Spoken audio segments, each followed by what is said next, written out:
All right. Let us know who we got in the Chicago way today. Yo. We got Big Lady Scoom with his bitch. Glah. Bitch. Glah? Bitch. What is a glah refer to? Glah your ass. Glah. Is that a good thing or a bad thing? It could be a good thing, and it could be a bad thing. All right. Then what makes it good and bad?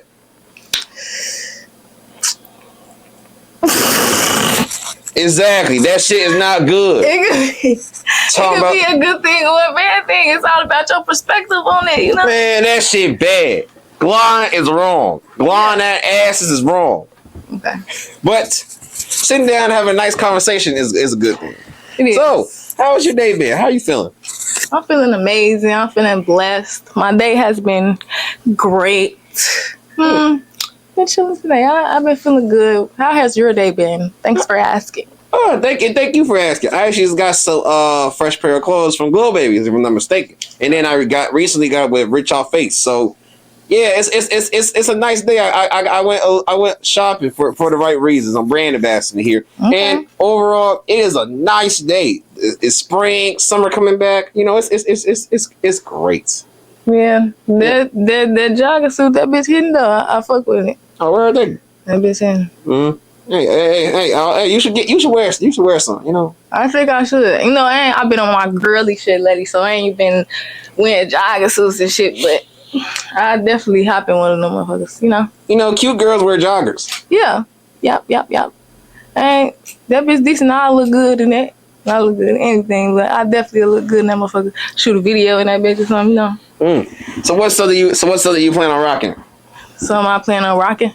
On the fashion side. I plan on rocking all type of shit. I ain't gonna lie, I got a different type of style, but it's just I ain't really flourish it all the way. You feel me? Like I gotta add more shit to my wardrobe for my style to actually be, so y'all can actually see how my style is. I like my style. I haven't really flourished it all the way that much, but in the future and shit, like y'all gonna see how this shit coming, you know. Well, I don't like looking like everybody else and shit too, so. Well, we gonna get deeper into that, so let's get it all started. You could have been on DJ U16, Sean Court, Mia Cartel, Julia Old Truth, Teller, Witty Apparatus, on the Couch TV, live from Baba TV, Capo Risky, anywhere else in the world, but you fuck with the way today, and I appreciate you for that, Lady Scoom. Yeah, you know, I'm fucking with you. We in this bitch. You fucking with me, we fucking with each other. Yes, we are. So, you know, I've been thinking, if we're gonna have a conversation like this, I should get to know you. I should get to know the real you and where it all started. So tell me, where in Chicago are you from? Okay, so I got the best of both worlds. I'm from out west and out south. Okay. You a Southwest girl? Yep. All right, you're from the southwest side of Chicago. Yeah, so out south, I'm from our 7 Deuce, you know, DMG, shout out Scoom now. Free the guys, long live the guys. 7 Deuce. Where's that at? On 72nd and Artesian, 72nd and Western. Is that so? You're the first I've ever interviewed from over there. Is that right? Yeah, you open doors. I won't be the last, okay? Yeah. Continue. You're the west side. Where you from? Where you from? The west side? Yeah. So So out south and then out west, out Black Mob. You know, up down Laverne. There's a Black Mob on the west side. Yeah. I'm too used to the East Black Mob, but all right, that's Laverne Division. You feel me? That's my childhood where I grew up at, and I moved out south. But I'm still locked in with where I came from, regardless. So I'm locked in with both of my people. They're my people, they're my family and shit like that. So that's why. And I be out west, shit, and out south. So. All right, bet. All right, now, which one did you say you had the most fun at growing up? Growing up, man, out west. Is you crazy? Is you crazy? Out west, fun as hell. All right, your ass from the west side. That's how we gonna leave it. Yeah, I'm from out west. Not feel me? I'm from out west, we're excluded. Oh, okay, so okay. I'm saying like I'm from out west, but I'm also from, you feel me, off 7 Deuce. So I can't even just say I'm from only somewhere, you feel me, one place when I actually have like childhood prints in both of those places. I got years in both of those places. So it's just like it's like I gotta. So you never just moved off one block to the next and then never went back. Like you just had the best of both worlds, literally growing up all over, you know? Yeah, I mean, that makes sense how I asked it. Nah. Okay, so usually when someone moves from a block, they never go back or try building friendship. That's what I'm saying. So I always, you know. All right, so you always stay connected with your neighbors. Yeah, well, my people, I always stay in touch with my people throughout all these years. So that's why I always include one or the other. Like I tell them, motherfucker, I ain't gonna lie, when motherfuckers ask me where I'm from, I say I'm from out west. But I'm on an interview, so I'm gonna say, like, you feel me? But like if I'm out south, I say I'm from off the Deuce. You feel me? Okay. I say I'm from. It depends on who asking me. But it's just like, shit, I really got the best of both worlds. I got years at both. So it's shit really stamped. You feel me? Now, since you have more fun in the west side, let's talk about this then. 290. You know, as someone who's from the south side and never moved to the west side, but has small business there, it's not really much I know growing up. So what was 290 like for you? Okay, growing up, you know, I'm still young. So when I was out west, that shit was only like 2014 and shit like that. Like this shit been going on 2010, 2011 and shit. Like, but you know, I'm young as hell. So I jumped off the porch and shit that shit was like 2014 and shit like that. It was fun. Like motherfuckers was down, but it wasn't like that. You feel me? So. Oh, and how old was you in 2014? 12.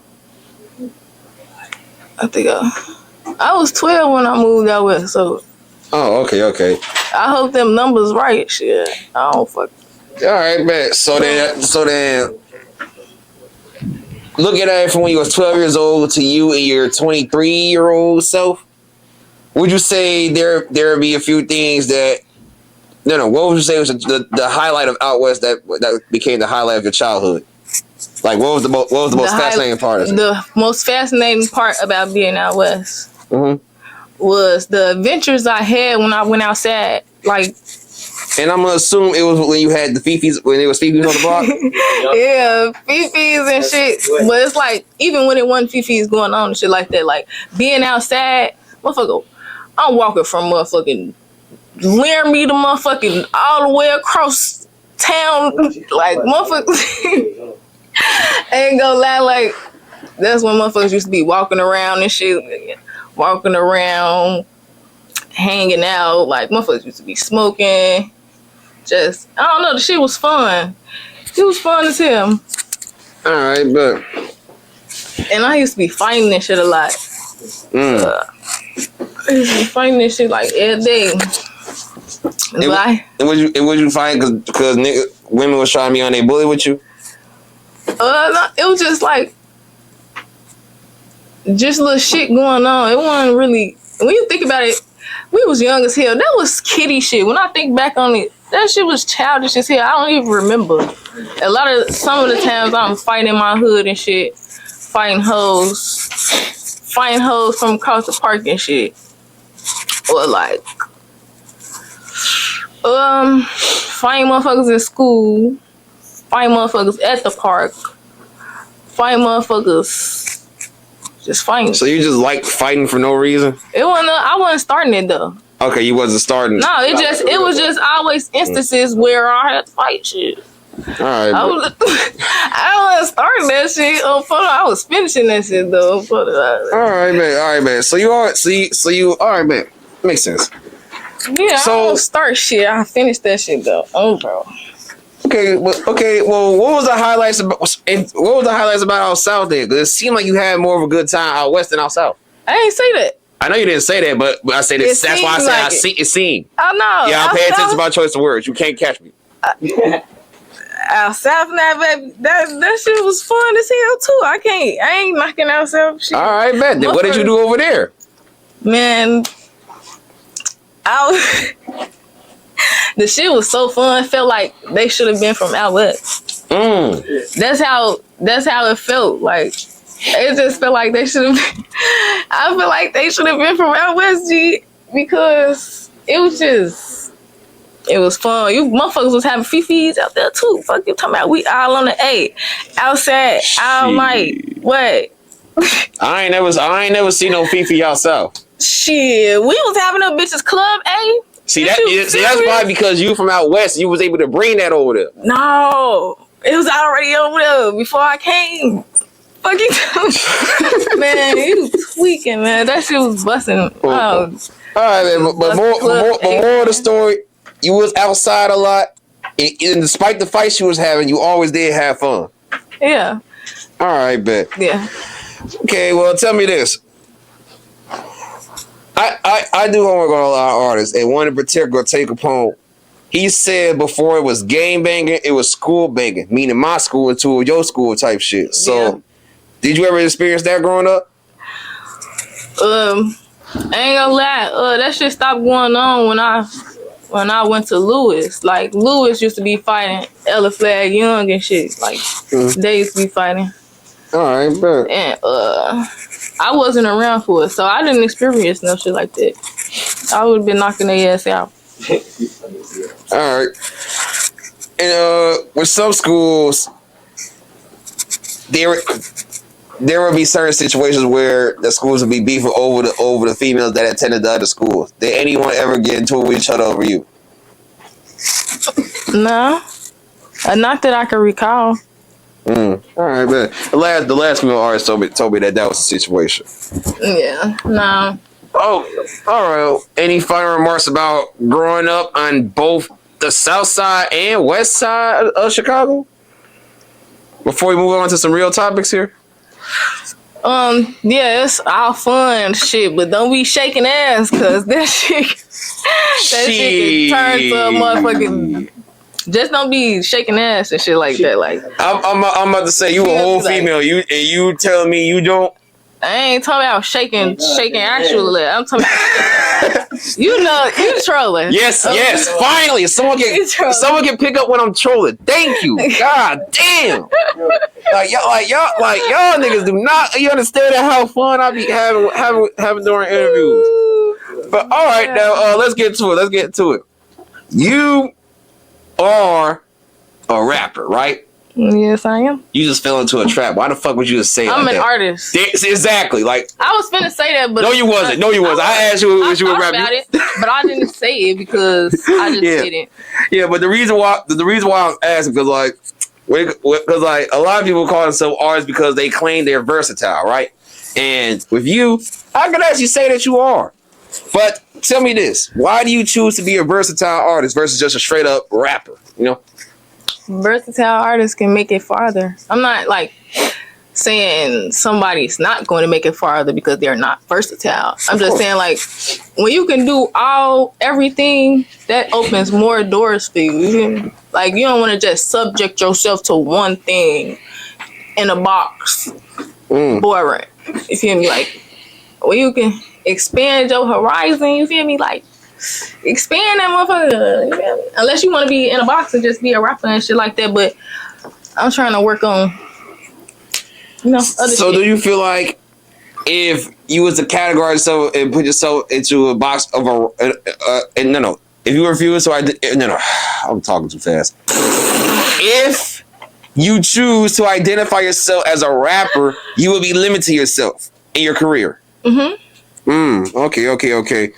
All right, man. So versatile artists have more of a chances of blowing up. All right, that's a nice way to put it.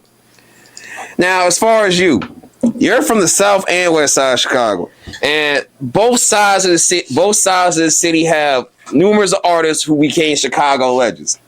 But which side of the city had the most influence on you and your music? South. I'm Chief Keef's sister. Shit. By blood or what? Because I was gonna ask you, like, please. By blood, that's my brother. That's your blood brother. Yeah. So if I ask you to call that nigga right now, he'll answer and then he'll be like, "So baby." Yeah. If he answer, He in the studio right now, so. How do you know he's in the studio? I was just talking to him. Yeah, that's my brother.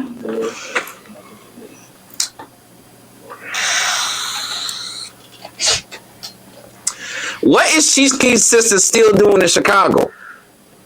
I want to be in Chicago. No, No, wait. first off, let me make this very clear. You are not defined by your brother. If that's your actual blood, because you still ain't called him. But if you and your family is in a position to where you don't have to stay in the same city, why not leave with him? Look, bro, I'm finna get signed, bro. Don't worry about it. I just ain't want to, you feel me? I wanted to get this shit up out the mud. And he said, you know what? I support you, sis. So guess what? I'm finna get signed. Watch this. I'm finna grab.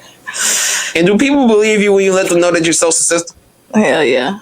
Because I'm his. Fuck you talking about. Who gonna say something? Trolls. Trolls die. Mm-hmm. Well, it's some trolls that's still alive, so you and I need to talk. You're funny. Yep. But all right, though, let's talk about this, Miss Glow Gang. Your brother has the best influence on not just the city, but the rest of the world. Yeah, of course. Do you not understand how big of a deal it is? Of course, I understand how your family changing the world, Craig. Your family changed the world. Hallelujah. Everybody went from actual lyrical, spiritual, typical spiritual to slide on outside of fa. Praise Come the through Lord. and I hit a clock. Scoom. It's a lot of niggas that went from actually rapping to drill rapping. Like, praise the Lord. but yeah, your family did it. I'm talking about when you the influence. I know. Yeah, basically, the whole wide world is influenced to change the sound of rapping overall because of your family. Your family has an influence in the world. So, where was you at when it first started? Shit, I was living out south. I was living on. Cause I used to stay on 57 in May or some shit like that. 57 in May, all right, bet. So I was living right there. Probably stay right there for like a year or two or some shit like that. Mm-hmm. But I was young as hell. 9, 8 or some shit. That's where I was at when that shit started coming out. You feel me? I remember I was playing a Sosa song. It was when what the fuck song it was? First Day Out. When First Day Out first came out, I was playing that bitch in the living room, back to back. I'm steady replaying that bitch. You feel me? My mama come up in the I play the song for her. I say, Mom, listen to this song. You feel me? Not even knowing that people don't like this type of music yet. Like people don't like this type of music yet. Like older people. You know how older people be like, okay. Nah. You know, older people, you feel me? Some older people don't like that type of gang shit. So not knowing that older people don't really like that type of shit yet. She tell my she say don't ever play this in my house again. Damn. And that's how I knew I really liked him, because I still was listening to it in her house. So yeah, I sure was. So where was you at when folks was like, "A fuck, nigga, that's that shit I don't like"? Where was you at when that happened? I feel like I'm getting it mixed up, because when Don't Like came out, that was 2012. Okay. First Day Out was 2013. Yeah, I was living on 64 for Artesian. Okay. When that came out, and it was so crazy because everywhere I was going, I'm hearing that shit. Like, motherfuckers on the corner playing that bitch on their ringtone and shit. Like, I'm hearing that bitch all in every car. I don't know, I was just hearing that shit everywhere. Like, I remember that shit like yesterday, geez. Yeah, you know that used to be my ringtone, you know? I believe. For sure. All right, now, enough talking about Sosa and his accomplishments from where he started. Now let's get to the point where it connects to you. At what point did Sosa influence you to start rapping? He didn't influence me to start rapping. He I just love him. That's my favorite artist. It's my brother. Love my brother. My brother love me. All right, bet. Your favorite artist is your brother. All right. Now then, who did influence you on music? Chicago Wave, what's your message to the youth? There's a million things I could say to them, but if there's one thing that they need to know that I feel like they should know, I'm here for them.